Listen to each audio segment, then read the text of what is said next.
The restraints bit into my wrists as I tried to sit up, my throat raw from the breathing tube they'd just removed. Confusion giving way to panic as I realized I couldn't move. Through the fog of medication, I heard my daughter Wilma's voice. "She's been like this for years, doctor." The delusions about owning some successful business, the paranoia, the car accident just made everything worse. "We're so grateful you can treat her here where she can't hurt herself anymore." Hurt myself? Business delusions? The words made no sense. I was Beatrice Holloway, owner of Holloway Fine Furniture Restoration. I'd built the company from nothing after my husband died 22 years ago. Last thing I remembered, I was driving to meet a client about restoring an 18th century secretary desk. "Mrs. Reynolds, we'll adjust her medication if the agitation continues," a male voice responded. "The transition from the hospital can be difficult, but we'll make sure your mother is comfortable." "Mrs. Reynolds?" That was Wilma, my daughter. But I was Mrs. Holloway. I'd never taken my husband's name, building my business reputation under my own. I forced my eyes fully open, the fluorescent light stabbing my brain like needles. A doctor in a white coat stood at the foot of my bed, writing on a chart. Wilma stood beside him, her face a mask of concerned devotion that didn't reach her eyes. Behind them, through a small window in the door, I glimpsed a nurse's station with locked cabinets. This wasn't a regular hospital. The realization sent ice water cascading through my veins. "My name is Beatrice Holloway. I'm 72 years old. And this is the story of how my daughter stole my identity while I was in a coma, then had me committed to take my DAC 3.2 million estate." If you've ever had the terrifying experience of not being believed about your own life, share in the comments where you're watching from and how this has impacted your life. "Wilma," I croaked, my voice barely recognizable after weeks of disuse. "What's happening? Where am I?" She approached, placing a cool hand on my forehead in a gesture that seemed performed for the doctor's benefit. "You're in Lakeside Psychiatric Center, Mother. You've been transferred here from the hospital. You were in a car accident 3 months ago." 3 months? I'd lost 3 months of my life. "Why am I restrained?" I pulled against the padded cuffs, securing my wrists and ankles to the bed rails. "You became combative when you were regaining consciousness," the doctor explained, checking my IV. "I'm Dr. Winters. You're suffering from some confusion, which is normal after a traumatic brain injury and coma." "I'm not confused," I insisted, my heart hammering against my ribs. "I'm Beatrice Holloway. I own Holloway Fine Furniture Restoration. I have 28 employees. I need to contact my business partner, Leonard." Wilma and Dr. Winters exchanged a look I recognized immediately. The pitying glance people reserve for the delusional. "Mother," Wilma said gently, "you haven't run the business in years. Arnold and I have been managing everything while maintaining the fiction that you were still in charge. We didn't want to embarrass you as your condition worsened." The room seemed to tilt sideways. Arnold was my son-in-law, who I'd hired as operations manager 5 years ago, despite my reservations. He knew nothing about furniture restoration. The business was my life's work, my creation, my legacy. "That's a lie," I said, my voice stronger now, propelled by indignation. "I completed the Hargrove Mansion restoration last month, every piece documented with my signature. Call Elizabeth Hargrove. She'll confirm everything." Dr. Winters made a note on his chart. "Confabulation is common with your condition, Mrs. Reynolds. Your mind is creating false memories to fill gaps." "My name is Holloway," I insisted. "I never took my husband's name, and I certainly never took my son-in-law's name. Check my driver's license, my business license, my bank accounts." "Mother," Wilma interjected, her voice honeyed with false patience, "you're getting agitated again. All your legal documents were updated years ago when you agreed to let me help manage your affairs. Don't you remember? I never agreed to any such thing. The certainty was absolute. This was wrong. All wrong." "Please," I said, trying to keep my voice steady, addressing the doctor directly. "There's been a terrible mistake. I need to speak with someone outside this facility. My business partner, Leonard Michaels. Or Patricia Chen, my attorney. We'll discuss outside communication after you've stabilized." Dr. Winters replied, adjusting something in my IV line. Almost immediately, a heavy warmth began spreading through my veins. No, I protested, fighting against the encroaching sedation. You don't understand. I'm being held against my will. I'm not mentally ill. I need rest now, Dr. Winters said, his voice already sounding distant. We'll talk more when you're calmer. As darkness crept in from the edges of my vision, I caught Wilma's expression change when the doctor turned away, the mask of concern slipping to reveal something cold and calculating. In that moment, through the haze of medication, one thought crystallized with terrifying clarity. My own daughter was erasing me from my life. And no one would believe me if I told them. The next 3 days passed in a blur of medication, disorientation, and mounting dread. Each time the fog cleared enough for me to protest my situation, Dr. Winters would appear, concerned about my agitation, and adjust my medication. The restraints were removed, but the locked door replaced them effectively. Wilma visited daily, always when Dr. Winters was present, always performing the role of devoted daughter. She brought photo albums I'd never seen before, filled with carefully staged pictures of her managing my business over recent years, while I supposedly looked on, confused, but happy to be included. Remember this Christmas party, Mother? She'd say, pointing to a photo of me looking tired at the company gathering. You thought you were still running things, but you kept forgetting employees' names. Arnold and I covered for you. I had never forgotten an employee's name in my life. I'd handpicked every one of my 28 staff members, trained most of them personally in restoration techniques I'd spent decades perfecting. On the 4th day, something changed. The morning nurse Jenkins came in to take my vitals, but instead of the usual clinical efficiency, she lingered, waiting until the aide left the room. Mrs. Holloway, she said quietly, using my correct name for the first time, I need to ask you something. That Chippendale technique you mentioned yesterday, for distinguishing original brass from reductions, where did you learn that? My pulse quickened. Someone was finally asking the right questions. I studied under Thomas Whitfield in Philadelphia, 1992. I replied carefully. He taught me to identify the patina patterns on original pieces versus modern reproductions. It's about the oxidation patterns in the crevices. Nurse Jenkins nodded, her expression shifting subtly. My father restored antiques. That's specialized knowledge, not something you'd know from watching TV or reading magazines. You believe me, I whispered, hope flaring for the first time since waking in this nightmare. I'm not sure what I believe yet, she replied cautiously, but I know something isn't right.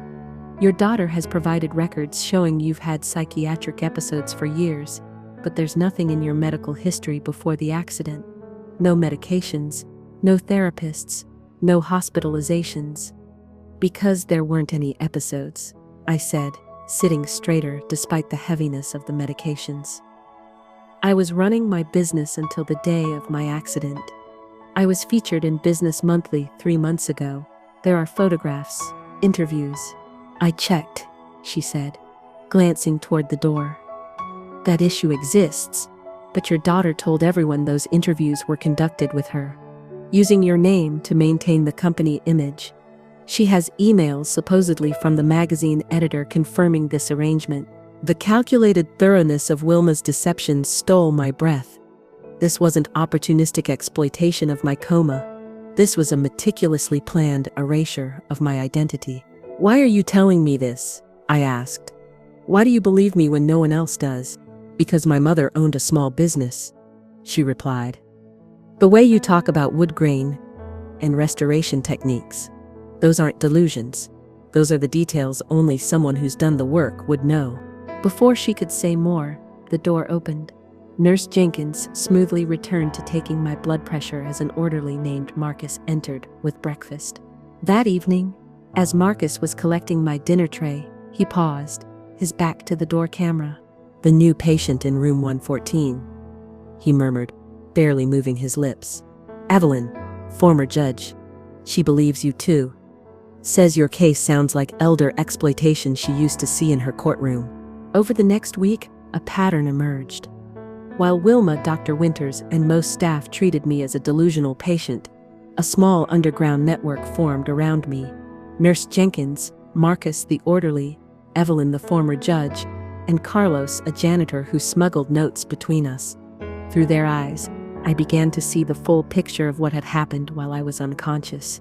Wilma had moved with astonishing speed after my accident, producing power of attorney documents I supposedly signed months earlier. I hadn't.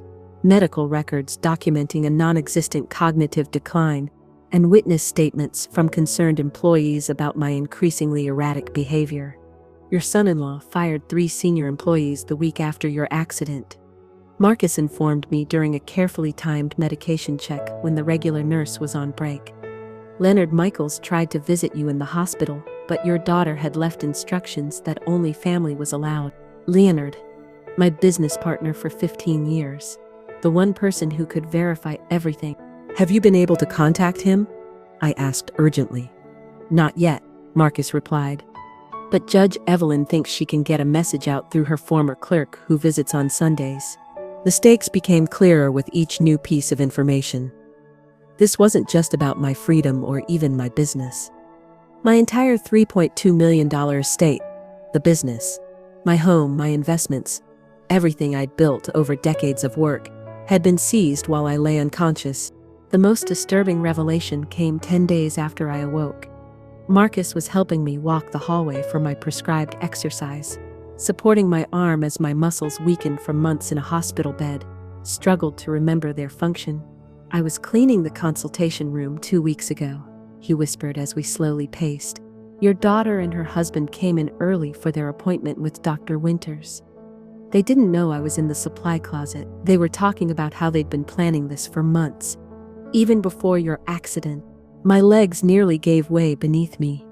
Planning what exactly? Taking over the business. Your son-in-law said something like, the timing couldn't have been better if we'd planned it ourselves. And your daughter laughed and said, who says we didn't? Then they noticed me and stopped talking. A cold wave washed over me as fragmented memories surfaced. The terrifying moment when my car's brakes failed on Highland Curve, the road I'd driven safely for 40 years.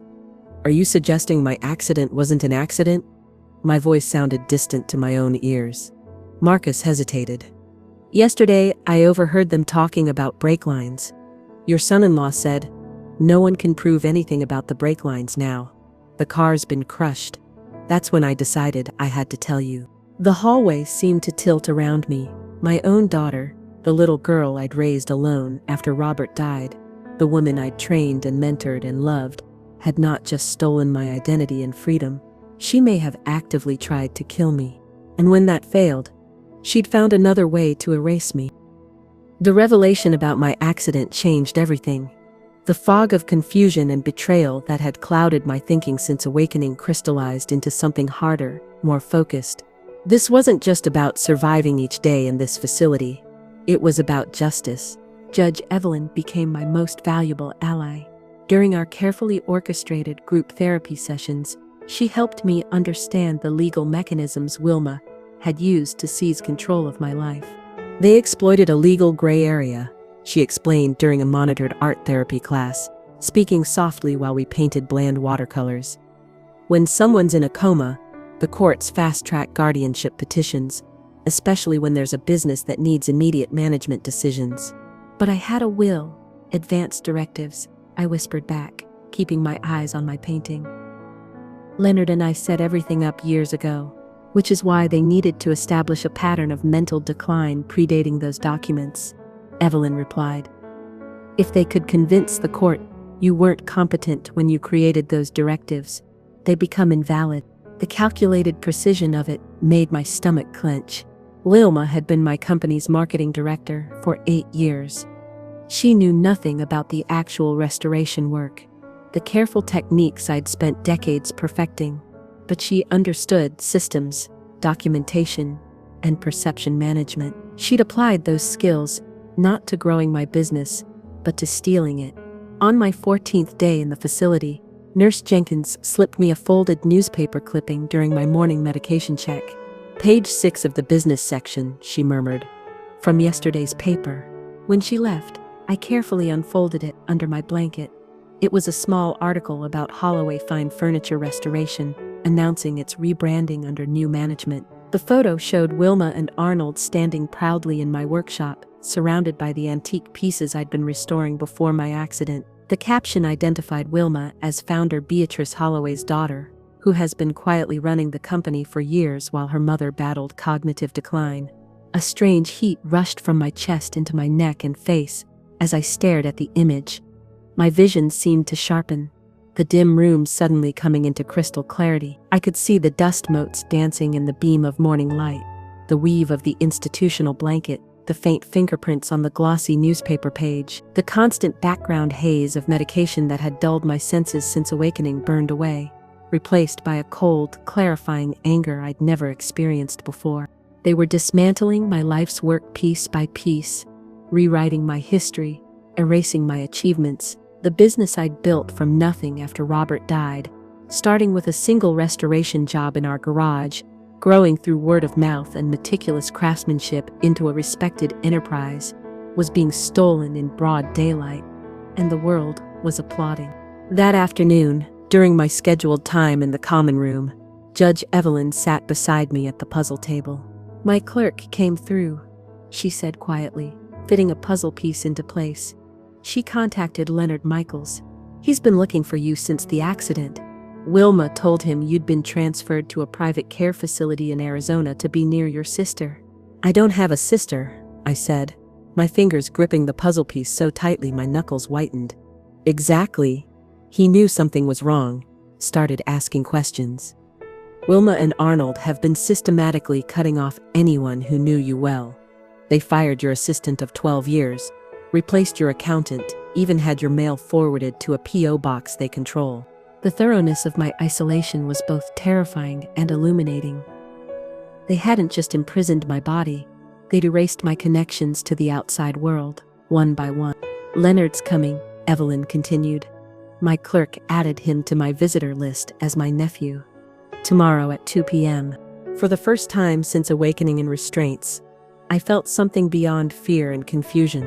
A flicker of hope, small but steady, like the pilot light of a gas stove that refuses to extinguish. Leonard arrived precisely at 2 p.m. the next day, disguised as Judge Evelyn's nephew in a baseball cap and casual clothes that contrasted sharply with his usual impeccable suits. When he saw me in the visiting room, thin, pale, dressed in facility-issued clothing, his eyes widened with shock before he carefully composed his expression. "Aunt Evelyn," he said warmly, embracing the judge before turning to me. "And you must be Beatrice. My aunt has told me so much about you." The performance was for the benefit of the staff monitoring the visiting room. Once seated at a corner table, he leaned forward, keeping his voice low. "My God, Bea, what have they done to you?" "Stolen my life," I replied simply. "All of it. The business, my home, my identity. I've been looking everywhere for you. Wilma said you'd had some kind of breakdown after the accident, that you were getting specialized care out of state. When you missed the Hargrove final inspection, I knew something was wrong. You'd never miss a client commitment." "The Hargroves," I said, memory surfacing. "The secretary desk, did they finish the restoration?" Leonard's expression darkened. "Arnold assigned it to the new guy, fresh out of trade school. Butchered the finish. The Hargroves were furious, threatened to sue. Will smoothed it over with a 50% discount." The news felt like a physical blow. That desk was museum quality, a piece I'd spent weeks researching before even touching it. The craftsmanship, the historical significance, all destroyed by incompetence. "They're running the business into the ground," Leonard continued. "Cutting corners, rushing jobs, firing experienced staff, and replacing them with cheaper labor. The reputation you spent decades building is eroding by the day." As Leonard detailed the systematic dismantling of my company, something shifted inside me, a clarity emerging from the fog of hurt and confusion. For decades, I'd defined my worth through my role as Wilma's mother. Even after she joined the business, I'd continued to see her through a maternal lens, proud of her accomplishments, excusing her shortcomings, always prioritizing her needs and ambitions. I had measured my success partly by her happiness, compromising my own vision when it conflicted with hers. Now, facing the ruins of that devotion, I was forced to confront an uncomfortable truth. The daughter I thought I knew, the child I'd raised alone, sacrificed for, championed, was a carefully constructed. Behind it lurked someone capable of calculated betrayal so complete, it bordered on the sociopathic. The realization didn't arrive with pain but with clarity, sharp, clean, and undeniable.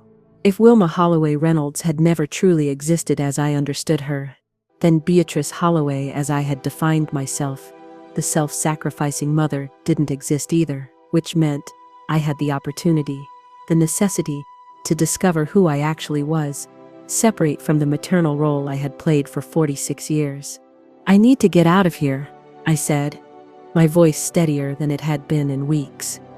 "They've declared me mentally incompetent. How do I fight that when everything I say is dismissed as delusion?" Leonard reached under the table, pressing something into my hand. A small burner phone. "You're not alone anymore, Bea," he said. "I've contacted Patricia Chen. She's the best elder law attorney in the state. The medical board has agreed to send an independent psychiatrist to evaluate you. We're going to get you out, and then we're going to make them pay for what they've done."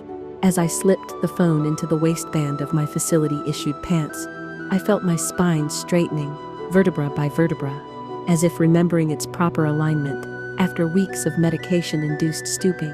The woman who had awakened in restraints, confused and afraid, was receding.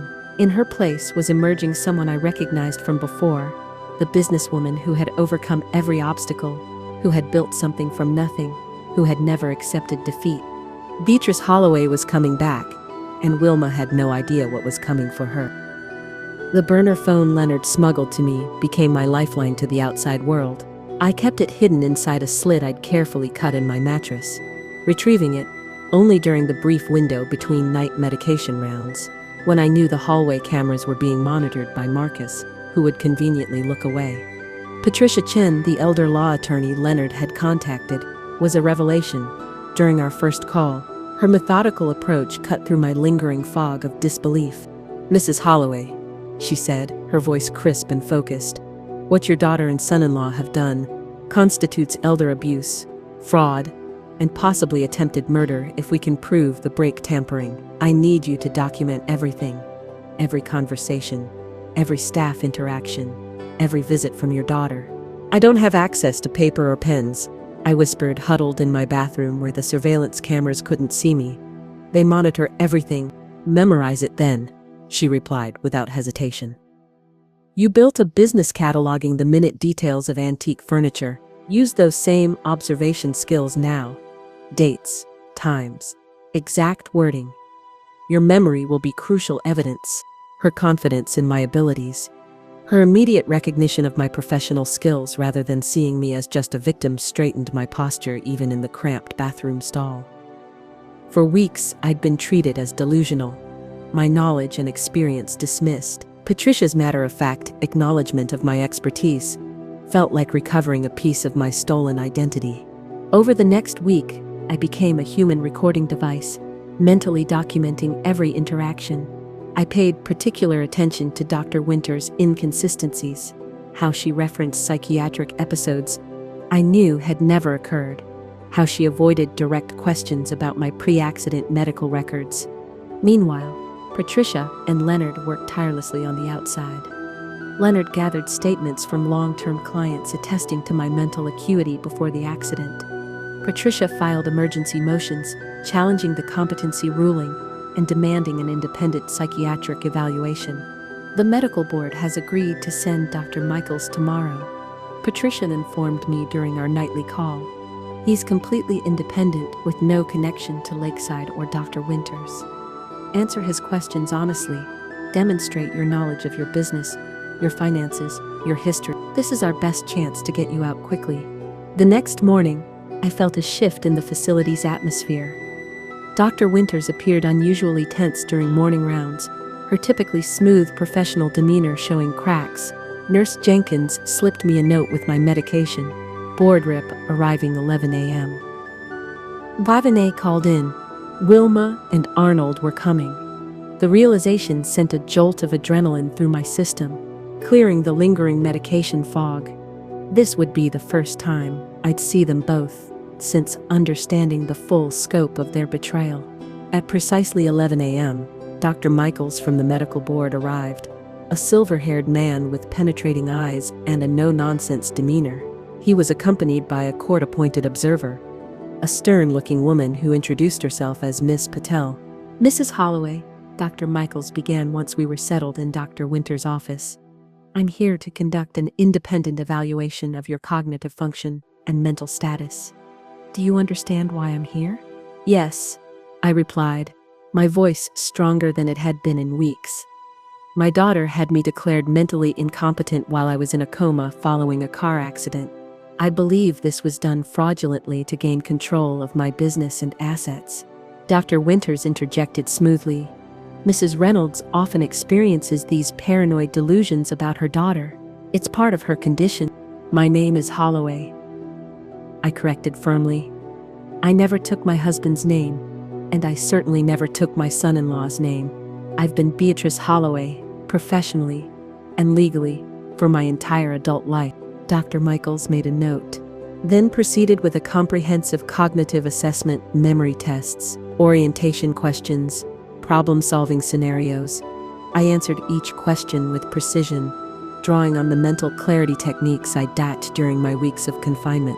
When he asked about my business, I provided detailed explanations of restoration techniques, business finances, and client relationships. I described the Hargrove secretary desk restoration in minute detail, the specific challenges of its marquetry, the historical significance of its brass fittings, the custom mixed stain I developed to match its original finish. As I spoke, I noticed Miss Patel's eyebrows rising slightly. Dr. Winters grew increasingly uncomfortable, shuffling papers and checking her watch repeatedly. The door opened, and Wilma and Arnold entered. My daughter was impeccably dressed, as always, her concerned expression firmly in place. Arnold hovered behind her, his eyes darting nervously around the room. "Mother," Wilma said warmly, moving to embrace me. "How are you feeling today?" I remained seated, making no move to return her embrace. "I'm feeling extremely clear-headed, Wilma. We were just discussing the Hargrove secretary desk, the one your husband assigned to an inexperienced restorer who destroyed its historical value." Arnold's face flushed. Wilma's smile faltered momentarily before she recovered, turning to Dr. Michaels. "You'll have to excuse my mother. She gets confused about the business. She hasn't been actively involved in operations for years, though we've tried to preserve her dignity by maintaining the fiction that she was still in charge." "That's interesting," Dr. Michaels replied, consulting his notes. "I have statements from 12 clients who met with Mrs. Holloway in the week before her accident. All describe detailed technical discussions about restoration projects. Elizabeth Hargrove specifically mentions Miss Holloway's extensive knowledge of 18th century furniture construction techniques." As Dr. Michaels laid out the evidence Leonard had gathered, I watched Wilma's carefully constructed narrative begin to crumble. Her poised exterior showed hairline fractures, a tightening around the eyes, a slight tremor in her perfectly manicured hands. "There must be some mistake," she insisted. "Mother has good days, of course, moments of clarity, but her condition has been deteriorating for years. We have documentation." "Yes, about that documentation," Miss Patel interjected, opening her briefcase. "The court has some concerns about the medical history provided in your guardianship petition. We found no record of psychiatric treatment prior to Mrs. Holloway's accident. The neurologist, who supposedly diagnosed early onset dementia, has submitted an affidavit stating he never treated Mrs. Holloway." The room fell silent.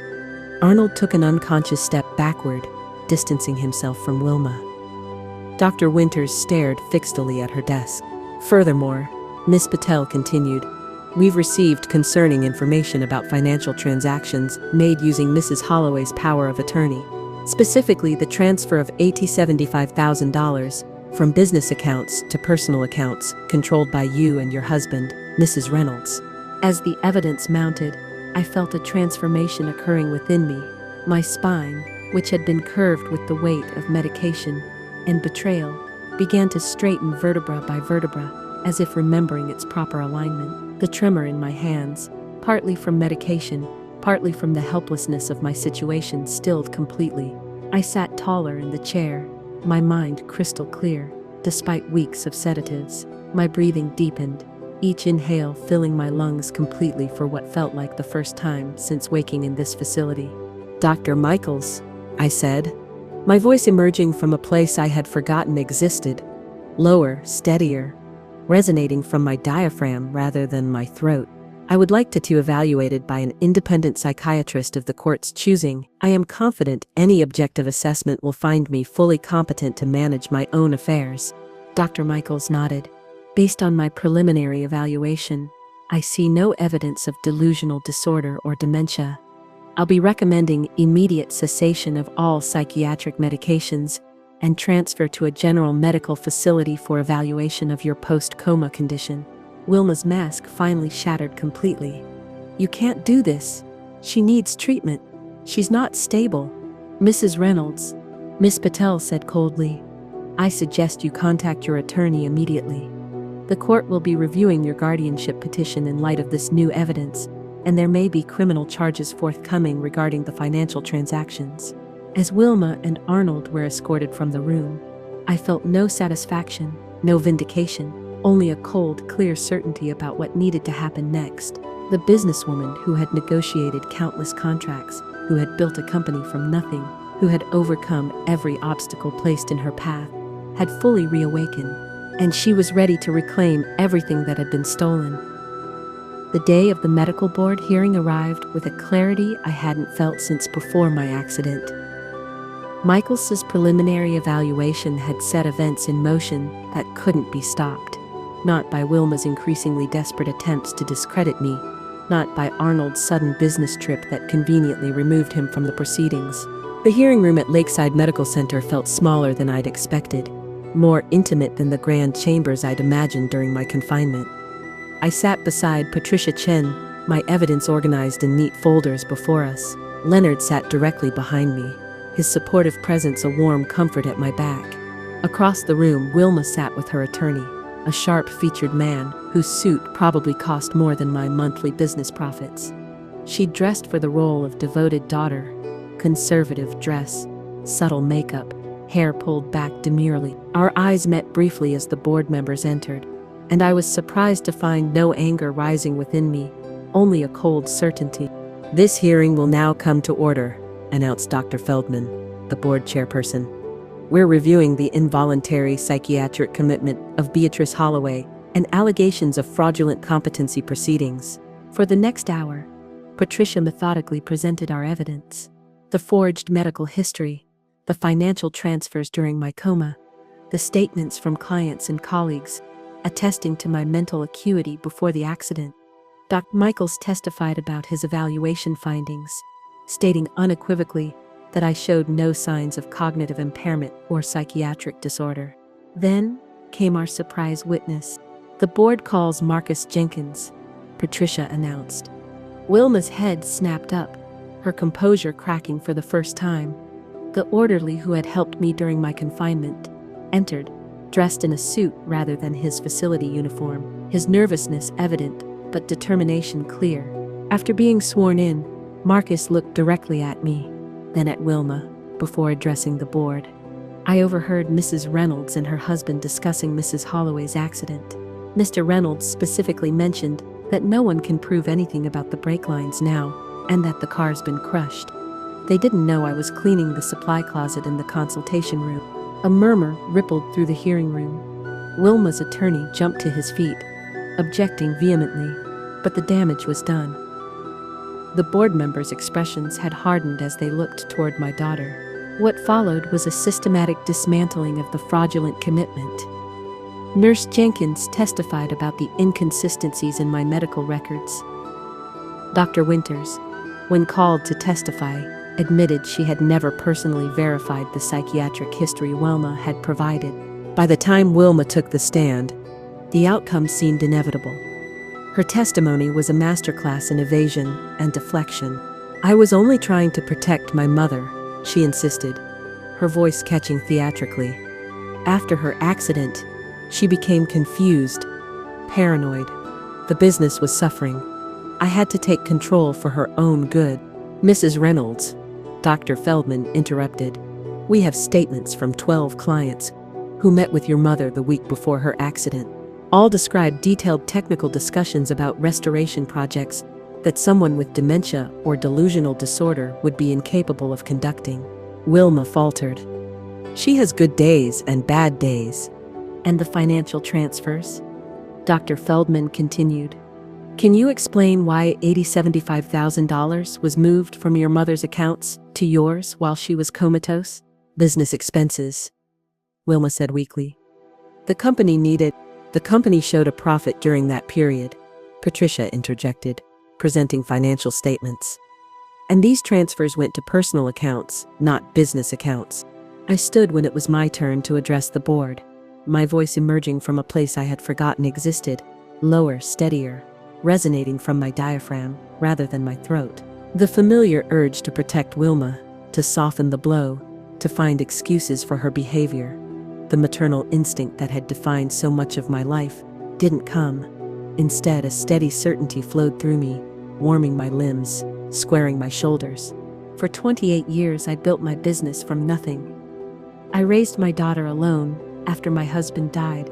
I trained her, employed her, and her husband, supported them in every way possible. In return, they exploited my coma to steal my company, my home, my very identity. They had me committed to prevent me from reclaiming what's mine. I'm not asking for sympathy. I'm asking for justice. The board's decision came swiftly and decisively. My commitment was terminated immediately. A recommendation was made to the district attorney to investigate Wilma and Arnold for fraud and financial exploitation. The court-appointed guardian would be removed, restoring my legal control over my business and assets. Mrs. Holloway, Dr. Feldman addressed me directly. On behalf of the medical board, I extend our sincere apologies for the failure of oversight that allowed this to happen. Your case will prompt a review of our commitment procedures. Outside the hearing room, Leonard hugged me tightly. You did it, Bea. You really did it. Over his shoulder, I saw Wilma emerge, her attorney speaking urgently in her ear. Our eyes met across the hallway. For a moment, I glimpsed something unexpected in her expression, not anger or resentment, but fear. The realization that her carefully constructed world was collapsing.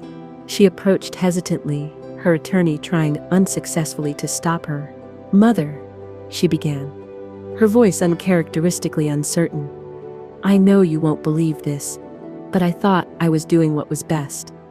The business was struggling more than you knew. I was trying to save it. By having me committed? I asked quietly. By telling people I was delusional? By possibly tampering with my car's brakes? She flinched at the last accusation. I never. Arnold might have. I didn't know. Save your explanations for the district attorney, I said, my voice neither angry nor cold, just matter of fact. I built that business from nothing once. I can rebuild it again, but our relationship, that may be beyond repair. The next week passed in a whirlwind of activity. I moved back into my home, reclaimed my office at the workshop, and began assessing the damage done during my absence. Arnold had indeed fled to Bermuda, according to bank records, taking what liquid assets he could access. Wilma remained in town, cooperating with authorities in what appeared to be an attempt to minimize her own legal consequences. The business had suffered under their management. Corners had been cut, experienced craftspeople replaced with cheaper labor, quality compromised for quick profits, but the foundation remained sound. My reputation, built over decades of meticulous work, had weathered the storm. On my first full day back in the workshop, I ran my hands over a half-finished Chippendale reproduction, feeling the grain of the wood, the subtle imperfections that gave it character. Leonard worked quietly nearby, respecting my need to reconnect with the physical essence of my craft. We lost the Hargrove account, he said, eventually. But word of what happened is spreading. 3 former clients called this morning, wanting to bring their business back. I nodded, unsurprised. In the world of high-end furniture restoration, relationships and trust were everything. Wilma and Arnold had never understood that. "We'll rebuild," I said simply, one piece at a time. As I picked up my tools, the same ones I'd used for decades, thankfully not discarded in Wilma's modernization efforts, I felt a sense of homecoming that transcended the physical space. The woman who had awakened in restraints, confused and afraid, was gone. In her place stood someone stronger, clearer, more defined by her own boundaries than by others' expectations. At 72, I had discovered that starting over wasn't just for the young. In fact, it took the perspective of decades to understand that reinvention wasn't failure. It was the ultimate act of self-respect. 6 months after the medical board hearing, I stood in my workshop, examining the final details on a Queen Anne highboy we'd spent weeks restoring. The piece had been badly damaged when the client purchased it at auction. Water stains, broken veneer, missing hardware, but now it gleamed with renewed life, its original beauty revealed through patient, skilled hands, much like its restorer. The workshop hummed with activity around me. 3 new apprentices learned traditional techniques alongside veteran craftspeople who'd returned after Wilma and Arnold's departure. Leonard managed the business side with his usual efficiency, freeing me to focus on what I loved most, the restoration work itself. "Mrs. Holloway?" My newest apprentice, Hazel, approached hesitantly. "The Pembroke table's ready for your inspection." I followed her to her workstation, where a delicate 18th century table awaited. Her restoration work showed remarkable promise. Clean joins, carefully matched patina, respect for the original craftsmanship. "Excellent work," I told her, watching her face light up with pride. "You have a natural feel for the wood." "Thank you," she said. "My grandmother was a woodworker. She always said you have to listen to what the piece wants to become." "Your grandmother was wise," I replied, running my fingers along the table's edge. "Wood has memory. Our job isn't to impose our will, but to help it remember its true nature." As I spoke, I realized how much that philosophy applied to my own life. The months of recovery hadn't been about becoming someone new, but about remembering who I'd always been beneath layers of maternal accommodation and infantile compromise. The bell above the shop door chimed. I turned to see my grandson Michael entering, looking uncomfortable but determined. Our relationship had been strained since the hearing. He'd been away at college during most of Wilma's machinations, neither fully complicit nor entirely innocent in his ignorance. "Grandma," he said, using the childhood name he'd abandoned in his teens. "Do you have a minute?" We walked to my office, reclaimed from Wilma's modernized version with its sleek, soulless furniture. I'd restored it to its original state. Comfortable, worn leather chairs, walls lined with reference ricks, my collection of antique woodworking tools displayed on shelves. "I've been thinking about what happened," Michael began. "With Mom and Dad, I mean. I should have noticed something was wrong. Should have questioned why they suddenly had money for that boat. Why they claimed you were confused when you never had been before." "You were away at school," I said, "and your mother has always been skilled at managing perceptions." "That's generous of you." He looked down at his hands that resembled mine more than his mother's, with long fingers suited to detailed work. "I've been helping the DA's office, providing emails, text messages." "Mom's furious." I nodded, unsurprised. Wilma had avoided jail through a plea agreement, but the legal consequences continued to unfold. Arnold remained abroad, beyond immediate reach of authorities. "I'm not doing it to hurt her," Michael continued. "I just can't be part of the lies anymore." "Truth is rarely comfortable," I said. "But living without it is ultimately more painful." After Michael left, I sat in my office, reflecting on how much had changed. The business was thriving again. My health had improved, and I'd established new relationships with colleagues and clients based on mutual respect than exploitation. The most profound change, however, was internal. The woman who had awakened in restraints, who had been told her life's work was a delusion, who had been erased by those she trusted most, she had not merely survived, but emerged stronger, clearer about her boundaries and worth. That evening, I attended my first meeting of the Elder Rights Coalition, a group I joined after my experience. The room was filled with men and women my age and older, many with stories of exploitation or article by family members, medical professionals, or financial institutions. Beatrice, would you share your thoughts on today's topic? Asked the facilitator. We're discussing how to recognize early warning signs of financial exploitation. I hadn't planned to speak, but found myself standing. The most dangerous assumption we make is believing that love guarantees protection, I said, my voice steady and clear. Age has taught me that sometimes those closest to us pose the greatest threat, not because they don't love us, but because they see us as extensions of themselves rather than as separate, whole individuals. Nods of recognition rippled through the room. I spent decades restoring antique furniture, bringing back the original beauty that had been hidden under layers of misguided improvements. I continued. Now, I find myself doing the same with my own life, stripping away the false narrative my daughter created to reveal the truth underneath. Both processes require patience, precision, and the courage to start again from the bare wood. Later, as I drove home under a canopy of stars, I felt a sense of peace that had been absent for too long. The betrayal I had experienced would always be part of my story, a dark grain in the wood of my life. But like the finest antiques, it was the contrast between light and dark, the visible history of damage and repair, that created true character and beauty. At 72, I had begun again, not despite the betrayal I had experienced, but because of it. In trying to erase me, Wilma had inadvertently revealed my true resilience. In that revelation, I had finally found myself.